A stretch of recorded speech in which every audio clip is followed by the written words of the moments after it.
Now, some of you guys may not notice, but this is exactly what I look like when I'm on a budget and I need my hair done. Some of you guys may say, yo, Cali, you can turn water to wine. Well, shit. Point me to where I can turn paper into money. Look, my guy, all I'm saying is if I really am that guy, we all eat. What's going on with y'all, big dog? And it is an amazing day for YuGiOh. I hope that your day phenomenal. But if it isn't, don't let what happened at the beginning of your day ruin the rest of your day. Today, big dog, seeing that it's the end of the month, we all down bad right now. I'm going to be giving you a budget tier list ranking the best budget decks in YuGiOh, but I'm also going to rank them based on future implications. We're moving towards the end of the format, and if you're investing in a particular budget deck, you may want it to last for a little bit longer, whether it be the Forbidden List or a change in the YuGiOh card game. So as you know, big dog, I got 5 different categories here. Number 1 is top budget. These are the best budget decks, and of course, I will be considering its future implications as a budget YuGiOh deck. The next budget may not cut the cloth as a top budget YuGiOh deck, but hey, they still saucy and pretty good. Takes a really good pilot is a solid budget deck, but you gotta be on your big brain to be able to play this deck effectively. It's gonna need more help from you. And then a lot of effort. I mean, it needs even more help from you. My guy, you have to be on it to play this deck. And then lastly, pay the bills instead. My guy, your girl's OnlyFans can only do so much. You gonna have to pitch in instead of playing these decks. Okay guys, so the criteria for this budget tier list is just a little bit different. Of course, we will be going off of the deck's budget potential. We're gonna see what these decks can do at about the $100 range, but don't worry, my guy, if you're part of that broke boy life, I actually made a video this week about $50 budget decks, and every single one of them have topped. Go ahead and check out that video there. Another thing I want to talk about is the growth potential of these particular decks. Does the deck get stronger when you include more money into the deck via staples? Of course, we are going to talk about the meta potential of the deck. How powerful is it against the top YuGiOh decks? But one thing I'm going to slide in that doesn't change where I'm putting it on this budget list, is just for you guys, is its future in the game. Is this deck actually going to be a solid investment in the future? Let's go ahead and start off with Black Wings, my boy. A lot of these strategies are strategies you guys have requested, so if you think that I missed your strategy or you would like to see a particular tier list, let me know down below. I would 100% say Black Wings is in the takes a really good pilot. With the bestial monsters out of the equation, Black Wings are actually a lot better right now.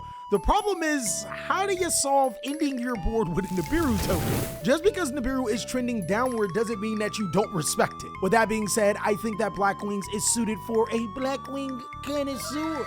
A player that really knows his stuff about the Black Wing strategy, or a player that's dedicated to learning the deck. Its overall future, I mean, well, as long as we keep getting more Dark Synchros and more Black Wing support, which always will happen, it's a solid deck to invest into. Ignister is a Cyberse YuGiOh strategy that's built on summoning at arrival Ignister.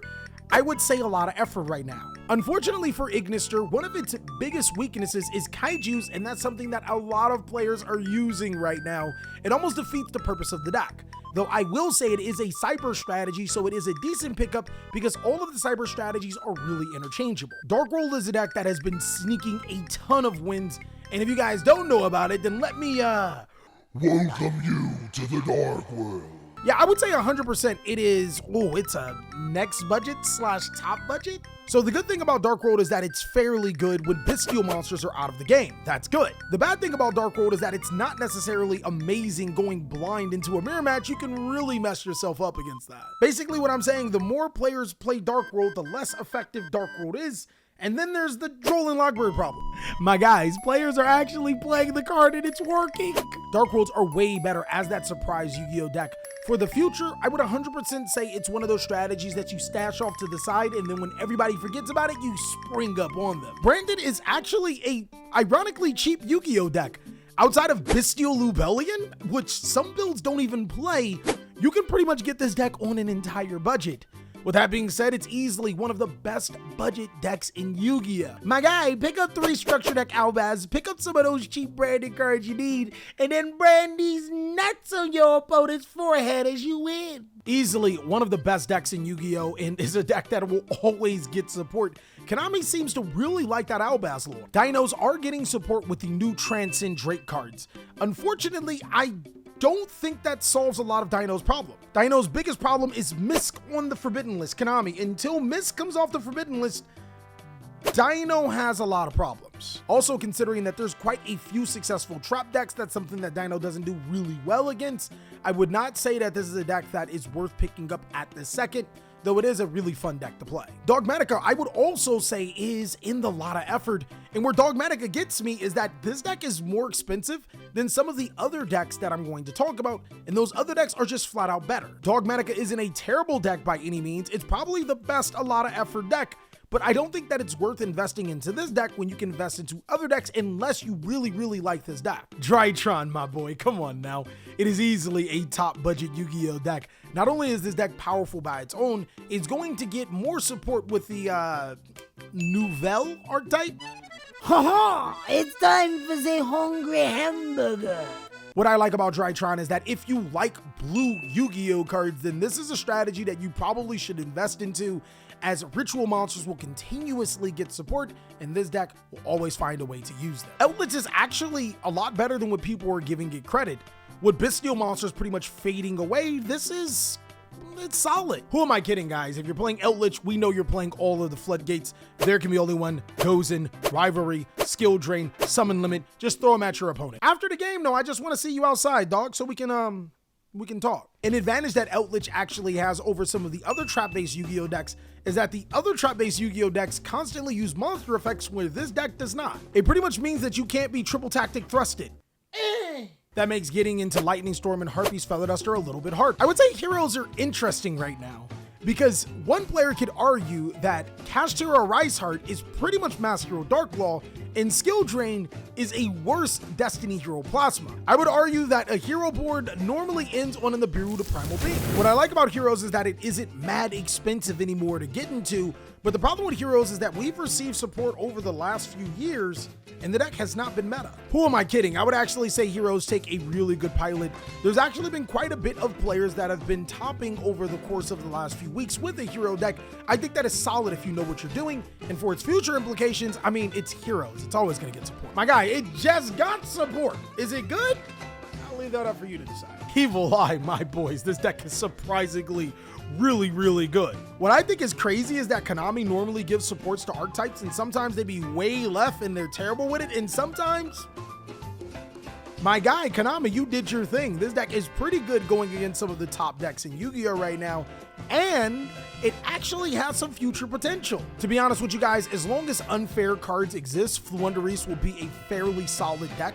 Losing Barrier Statue doesn't mean anything when you have Fossil Dyna Pachycephalo, and then there's still Harpy's Featherstorm, a card that should be banned. Bro, I promise you, Harpy's Featherstorm will eventually be banned. One thing I will say is that Fluundereese doesn't have a solid matchup against back row heavy decks, but some of the other decks, I mean, it's pretty good against. Donner Mommer for hire. My guys, I am not telling you that the bunny off of Zootopia is bad, but I am telling you that For Hire is a lot better than what you're thinking. My guy, they have a card that says draw 3 cards on it. Okay, that bunny is bad. All I can say is that skilled For Hire players know exactly what they're doing, and they're not furries. They're just into drawing a lot. My guys, I have accidentally taken the wrong turn at DeviantArt, and it's a sight. I would actually even say the same thing about Generator. This is a really solid Yu-Gi-Oh deck. Both of these strategies are vastly underrated, though you do have to know how to play them to be able to win effectively. And as far as future viability, as long as hand traps are good, For Hire is going to be pretty decent. And from what I'm hearing, generators are actually a part of the runic lore, so I expect to see some more support, kind of like what Drytron did with your Sarctic. Except, maybe actually good. Marine Cess is actually really good. The only problem with Marine Cess is Kaijus being prevalent. Though the difference between these two Cybers deck making unaffected monsters, World Sea Dragon Z Lances is a board wipe for this deck, and that is huge for the strategy. Mathmech right now, and probably for the foreseeable future, this is going to be a top budget deck. To be honest, all of the cyber strategies are solid investments and are really good as long as hand traps are good. Mathmech. You guys asked for the craziest things. Mathmech, yeah. This deck is ridiculously power crept, though I could see some new cards making this deck insane because Mech Knight Blue Sky literally says draw 3 cards in my head. I think ninjas are actually in a really solid spot, especially looking at Cyberstorm Access. There's actually going to be some more synchro support, and ninjas thrive when synchros and X-Seeds are really good because it thrives at being able to disrupt them by flipping them face down. Plunder Patrol is a really good scalable budget deck. I actually really like it in this format, especially with Kaijus being good, with runic cards being good, and with Adventure being good. I think the future potential of Plunder Patrol, we will soon get an airship, and this deck will be It'll be able to summon every extra deck monster. It'll be good. Konami, just do not fumble the fucking bag when it comes to the wind monster. Rika, top budget Yu-Gi-Oh deck, guys. Ever since Maze of Memories, this deck has been on a roll. And as you guys already know, if kaijus are good, then Rika Kon is a walking kaiju. Bro, I also found out that Rika Kon's tribute effect is not once per turn. Yep, if you activate another one, you can tribute another monster. That's ridiculous. Don't do this to me, boys. Solomon Great. Holy guys, this deck just, it's a cyber stack. That's the good things that I have to say about it. Now, Spriggans is actually a good Yu-Gi-Oh deck, but I'm not sure if it's worth the effort. This deck is actually incredibly expensive, needing cards like Therion King Regulus and then your extra deck. I would probably shy away from this deck, though I do think it is easily the best a lot of effort budget deck. Sword Soul, my big dog. You cannot go wrong with this Sword Soul deck. Though it is starting to creep up in price a little bit, it might soon outprice itself out of budget. The new reprint of Baron de Fleur makes this deck a little bit more accessible, and I think that's pretty insane. Sword Soul, like the rest of the branded lore cards, are getting support in the new Cyberstorm Access set. Though I don't think that it's amazing, we could always probably count on these decks getting more support, which means potential for them to get better is always there. Trap Tricks? Whoo-wee. All right, Trap Tricks. Yep. Top budget. One thing that I love about Trap Tricks is that the meta actually shifted around Trap Tricks. Kaijus being played more, evenly matched being played more. That's because of Trap Tricks. Make no mistake, this deck is a killer, and I think the more plant insect support we can get, Trap Tricks will probably morph into a standard rank 4 deck to maybe some combo based or even a mid-range based deck that can be really, really good. Tri Brigade, I would put in the next budget. I was going to put it in takes a really good pilot. The reason why I say this is because Tri Brigade's sprite is still fairly good in the game right now. And then there's also Tri Brigade Lyrilusk. I love this deck's interchangeability, and I also love, as long as we get Beast Warrior, Winged Beast extra deck links, this deck will probably always be a solid Yu-Gi-Oh deck. We're actually due for one. Basilisk doesn't count yet, unless we get some cards that we can summon Basilisk with successfully. And lastly, guys, I hate to rag on Utopia, but pay the bills instead. Utopia makes some great boards that end on the Bureau to Primal Being token. Yeah, that actually sounds about right. And that is all that I have for the budget tier list, guys. Of course, if you think that I missed a strategy, or if you would like to see a particular tier list, let me know down below in the comment section. But also, if you think that I put a strategy too high or too low, let me know as well. I hope you guys are having an amazing day. Go ahead and check out these videos, as I'll catch you on the next one.